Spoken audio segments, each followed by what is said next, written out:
So alright guys, and now just click on startup this guest operating system. Could not open dev vmmon, no such file or directory. This is the first error you can see in here.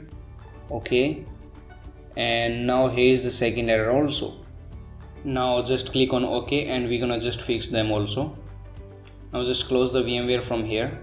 Now to fix this error, what you need to do is launch the terminal by pressing Ctrl Alt and T. Now in here, what you need to do is just type these commands one by one. First of all, get the version of your VMware which you're using and press enter.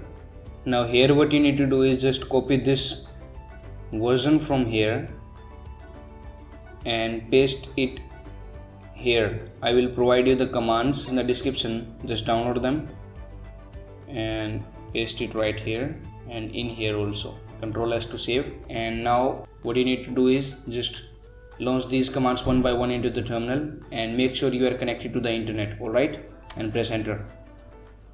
Now it's getting the files from the internet.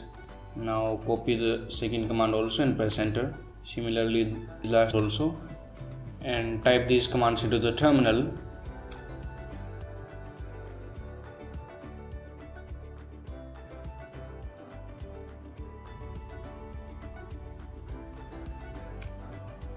Make sure you are connected to the internet because this last command will download something, and press enter.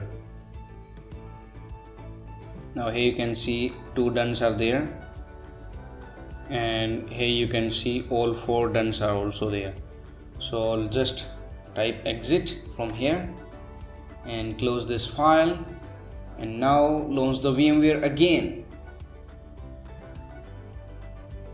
And now just click on startup this guest operating system, and now here you can see that we are successfully running the virtual machine.